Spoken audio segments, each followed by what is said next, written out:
Hi friends, எல்லோரும் எப்படி இருக்கீங்க? நல்லா இருக்கீங்களா? நம்ம இன்றைக்கி என்ன இன்றைக்கி எதுவும் செய்யலைங்க. நாளைக்கு செய்கிறது இன்றைக்கி சொல்ல போகிறோங்க. நம்ம தானியம் அடக்கி ஊற போட போகிறோம். தானியம் அடக்கி என்னென்ன போடலாம், என்னென்ன பருப்பு போடலான்னு பார்க்கலாம் வாங்க.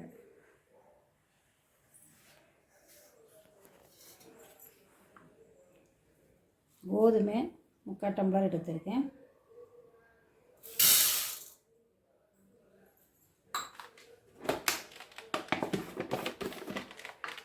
நம்ம துவரம் பருப்பு இருக்குது இல்லைங்களா, அடக்கி யூஸ் பண்ணிக்கலாம். அந்த ரேஷன் கடையில் பெரிய பருப்பு போடுறோம் இல்லைங்களா, அப்போ நம்ம அடக்கி யூஸ் பண்ணிக்கலாம். 1 டம்ளரு.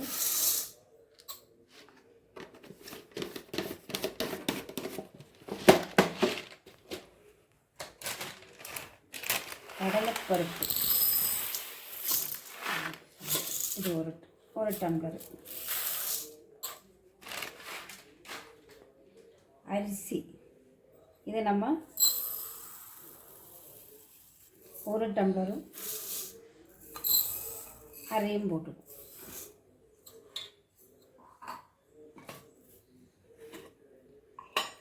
கொள்ளு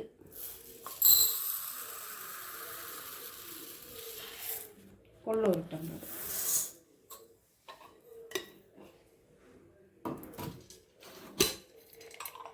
கருப்பு சுண்டல் இதுதாங்க ரொம்ப சத்து. வெள்ளை சுண்டல் விட கருப்பு சுண்டல் இது கொஞ்சம் நல்லா பெருசானா நல்லா உபரியாக நல்லா ஊறி இருந்தது.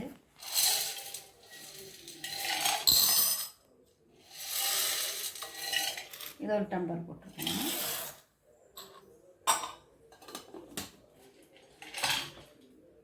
பச்சைப்பயிறு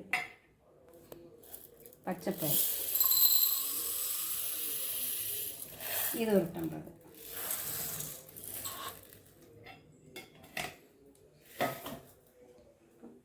உளுந்து நம்ம நிறைய போட வேண்டாம். இது ஒரு 1/2 டம்ளர் போட்டால் போதும். இது நல்ல பொதன்னு உபரியாக வந்துடுங்க. அதனால் நம்ம 1/2 டம்ளர் போட்டு போட்டால் போதும்.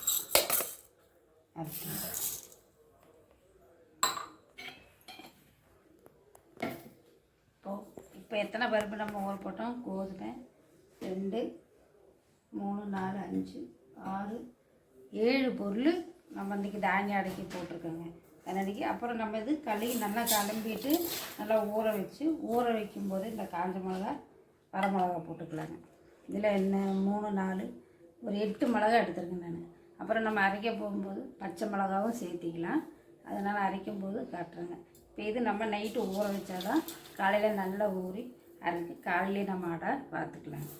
இப்போ நம்ம நல்லா கழுவிட்டு அரிசி ஊற போட்டுடலாம் தானியம் அரைக்கி. இப்போ இதெல்லாம் நம்ம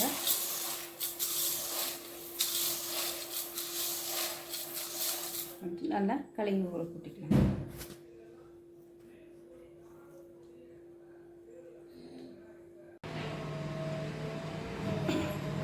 நம்ம அடக்கி ஊற வச்சுருக்கோம் இல்லைங்களா.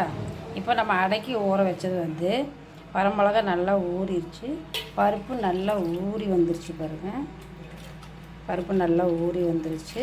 இப்போ நம்ம அரைக்கலாம். அரைக்கிறதுக்கு என்ன சேர்த்துறோம்னா இஞ்சி நிறைய எடுத்துருக்கு. ஏன்னா நம்ம பருப்பு வகை நிறைய போட்டிருக்கனால வாயு பிடிக்கிறதுக்கு இது இருக்குது. அதனால் நான் சோம்பு ஜீரகம் இதெல்லாம் போட மாட்டோமா. ஜீரகம் போடலை. ஜீரகம் இஞ்சி மெயின். அப்புறம் நம்ம அரைக்கும்போது பச்சை மிளகா 2 போட்டுக்கலாங்க. பச்சை மிளகா 2. உங்களுக்கு காரம் வேணும்னா நம்ம இன்னொரு பச்சை மிளகா இல்லை பச்சை மிளகா இன்னும் 2 கூட சேர்த்திக்கலாம். உங்களுக்கு காரம் வேணும்னா இன்னும் 2 கூட நம்ம சேர்த்திக்கலாங்க. ஒன்றும் பிரச்சனை இல்லை. இது நம்ம இப்போ இந்த பருப்பு நிறைய 7 தானியம் போட்டிருக்கேன். 7 தானியம் போட்டிருக்கனால 7 டம்ளர் தானியம் பருப்பு இதெல்லாம் எல்லாமே போட்டனால நமக்கு வாய் பிடிக்கும். அதனால் நம்ம இஞ்சி நிறைய நான் எடுத்துருக்கேன். வரமிளகா ஒரு 8 போட்டிருக்கேன். இப்போ பச்சை மிளகா ஒரு 3 போட்டுக்கலாம். அரைக்கும்போது கொத்தமல்லி தழை புதினா தழை வாசத்துக்கு போடுறதுன்னா நீங்கள் போட்டுக்கலாங்க. ஆனால் இதெல்லாம் போட்டாலே நமக்கு கலர் தன்மையும் நல்லா டேஸ்ட்டாகவும் இருக்கும். அப்புறம் ஜீரகம் நிறைய போடலாங்க. உங்களுக்கு ஜீரகம் எவ்வளோ டேஸ்ட்டு நிறைய பிடிக்கிற உங்களுக்கு ஜீரகம் நிறைய போடலாம். இதில் நான் 4 ஸ்பூனாட்டம் ஜீரகம் போட்டுருவேங்க. அரைக்கிறதுக்கு 4 ஸ்பூன் ஜீரகம் போட்டுருவேன். அப்புறம் வெங்காயம் ஒருத்தர் வந்து வெங்காயம் தோசை அடை வாக்கும்போது வெங்காயம் போட்டு வாத்துருவாங்க, அதுவும் நம்ம போட்டுக்கலாங்க. ஆனால் இன்னும் வெங்காயம் போட்டு நம்ம அரைச்சிட்டோன்னா டேஸ்ட்டு சூப்பராக இருக்கும். தொட்டுக்க எதுவுமே நமக்கு தேவையில்லைங்க, வெறுமனே நம்ம சாப்பிட்டுக்கலாம். அந்த மாதிரி இருக்கும் வெங்காயம் போட்டு அரைக்கும்போது. நீங்கள் அந்த மாதிரி அரைச்சிருங்க. நான் இப்போ அரைக்க போகிறேன். அரைச்சிட்டு அடை வாக்கும்போது நான் காட்டுறேன்.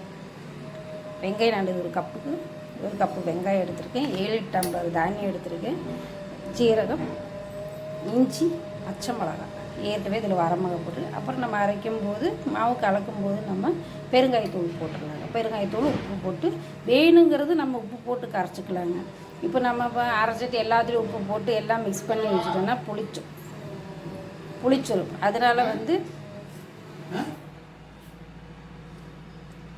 புளிச்சிடும். அதனால் நம்ம வேணுங்கிறத எடுத்து மாவு போட்டு நம்ம கரைச்சிட்டு கொஞ்சமாக நம்ம தானியத்துக்கு தோசைக்கு மட்டும் எடுத்துகிட்டு வச்சுக்கலாங்க. பாக்கி நம்ம ஃப்ரிட்ஜில் வச்சு வேணுங்கும் போது நம்ம எடுத்து சாப்பிட்டுக்கலாங்க. இப்போ நம்ம இதை அரைக்க போகிறோம். அரைச்சிட்டு நான் காட்டுறேங்க.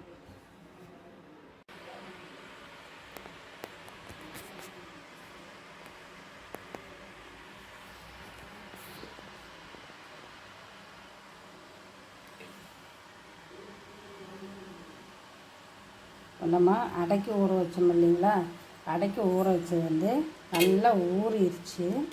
இது பாருங்கள், வரமிளகா நல்லா ஊறிடுச்சு, பருப்பு நல்லா எல்லாமே நல்ல 7 பொருள் நம்ம போட்டிருக்கோம். எல்லாமே நல்லா பதன்னு ஊறி பருப்பெல்லாம் பெருசாக வந்துருச்சுங்க. இப்போ இப்போ அரைக்க போகிறோம். அரைக்க போகிறதுக்கு என்னென்ன போடலான்னு பார்க்கலாங்க. என்னென்ன போடலான்னா, இஞ்சி நிறைய நான் எடுத்திருக்கேன். இது அடைக்க பருப்பு நிறையா போட்டிருக்கனால நமக்கு வாய்க்கு வந்துடும். இடுப்பு இல்லை, உடம்புக்கு சத்தான பொருள். ஆனால் இருந்தாலும் நம்ம சேஃப்டிக்கு இஞ்சி போட்டுருவோம். இஞ்சி நிறைய போடுங்க, பருப்பு வகையில் இஞ்சி நிறைய போடுங்க. இஞ்சி போட்டிருக்கேன். நல்ல பச்சை மிளகா 3 எடுத்திருக்கேன். அதில் நம்ம 8 வரமிளகா போட்டிருக்கேன். உங்களுக்கு காரம் பத்தலைன்னு இன்னும் நீங்கள் போட்டுக்கோங்க. அப்புறம் ஜீரகம் நான் ஒரு 4 ஸ்பூன் அதில் ஜீரகம் போட்டு அரைப்பேங்க. ஜீரகம், 1 கப்பு வெங்காயம் எடுத்துருக்கேன். வெங்காயம் நிறைய சேர்த்தா நம்ம தோசைக்கு வெங்காயம் போடணும், நம்ம இது அடை வாக்கும்போது வெங்காயம் போடணும்னு தேவையில்லைங்க. அதனால் நம்ம வெங்காயம் நம்ம அரைச்சி போட்டால் இன்னும் டேஸ்ட்டாக இருக்கும். வெறுமனே நம்ம சாப்பிட்டுக்கலாங்க. இதில் நீங்கள் கொத்தமல்லி கருவேப்பிலை போட்டு அரைக்கிறத அரைச்சிக்கலாம், சோம்பு போடுறனால அரைச்சிக்கலாம். ஆனால் நான் அதெல்லாம் போட மாட்டேன். இந்த அடைக்கி ஜீரகக்காக வாசனை, ஜீரகம் செமையாக இருக்கும். ஜீரகம் தான் வாசனை, ஜீரகம் நல்ல வாசனை எடுத்துகிட்டு இருக்கும்.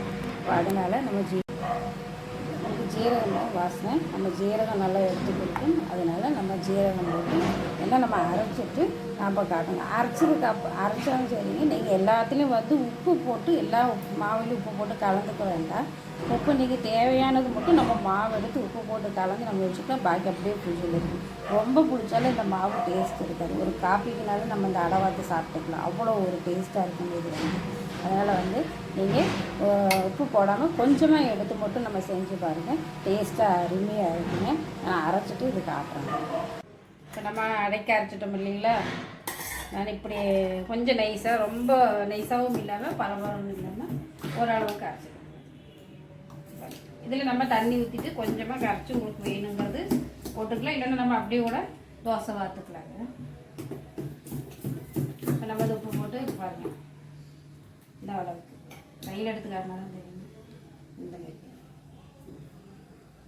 இந்த மாதிரி அரைச்சி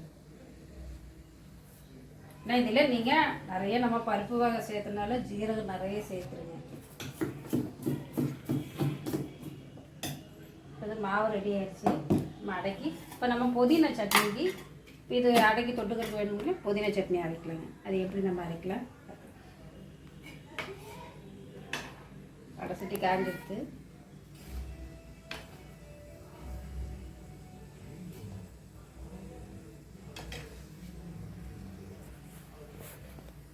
எண்ணெய் காயிடும். புதினா தலை எடுத்துருக்கேன். புதினா நல்லா அலம்பி வச்சுருக்கேன். கடலைப்பருப்பு, பூண்டு, வெங்காயம், பச்சை மிளகாய், இஞ்சி, புளி ஒரு துண்டு, தக்காளி 2. நம்ம கடலைப்பருப்பு கொஞ்சம் போட்டுக்கலாம்.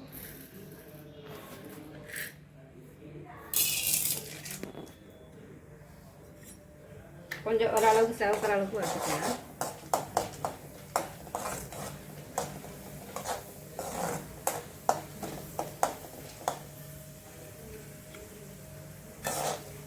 ரொம்ப போட வேண்டாம். நம்ம இதெல்லாம் போட்டு வெங்காயம் மேலே வதக்கிறதுக்குள்ளே அது கருகிடும். இப்போ நம்ம ஓரளவுக்கு ஆனோடனே போட்டுக்கலாம்.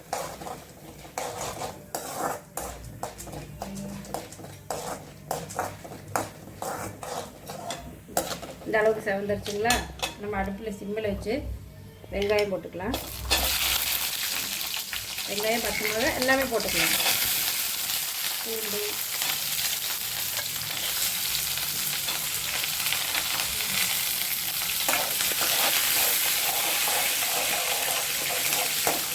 புளி கரைச்சி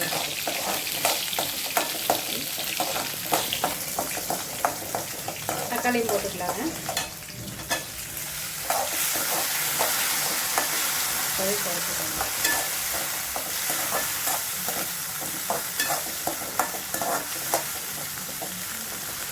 கொஞ்சம் வதங்கட்டுங்க. நம்ம தேங்காயும் ஒரு 2 ஸ்பூனு போட்டுக்கலாங்க. தேங்காய் 2 ஸ்பூன் போட்டுக்கலாம். பொடியாத்தாலும் கொஞ்சம் ஒரு கைப்பிடி, என் கைக்கு ஒரு கைப்பிடி இருக்குது.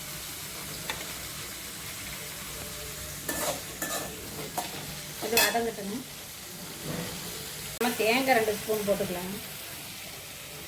1 2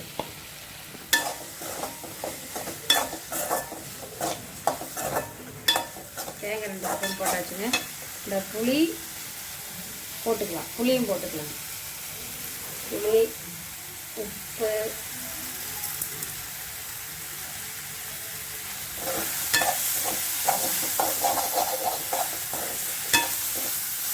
போட்டுங்களா?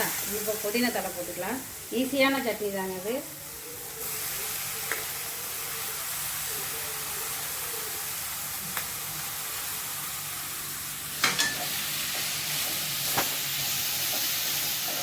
இதில் நம்ம இதுக்கு கொத்தமல்லி தழை சட்னி எடுத்துக்கலாம், தேங்காய் சட்னி அரைச்சிக்கலாம், இது கார சட்னி கூட அரைச்சிக்கலாங்க, நல்லாயிருக்கும்.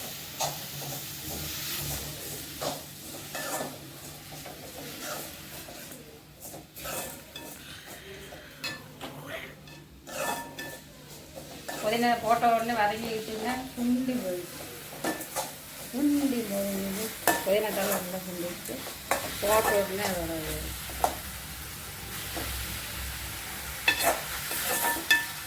தேங்காய் நிறைய சேர்க்குறவங்க தேங்காய் நிறைய சேர்த்துக்கலாங்க. நான் 2 ஸ்பூனு தான் போட்டிருக்கேன். போகுது வர புதினா தழை சட்னி வதக்கி வச்சு ரெடி இன்னும் அரைக்கிறதாங்க. ஆற வச்சு அரைச்சிக்கலாங்க. புதினா சட்னி ரெடி ஆயிடுச்சு. டேஸ்ட் எப்படி இருக்குன்னு பார்க்கலாம்.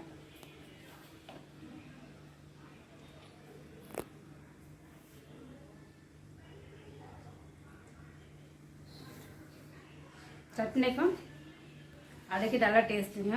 நல்லா டேஸ்ட் சூப்பராக இருக்குது. சுவையான தானிய அடை கண்டிப்பாக நீங்களும் செஞ்சு பாருங்கள். பிடிச்சதுன்னா எங்களுக்கு கமெண்ட் பண்ணுங்கள், ஷேர் பண்ணுங்கள், சப்ஸ்கிரைப் பண்ணுங்கள், பெல் பட்டனே கிளிக் பண்ணுங்கள். Tata, bye by.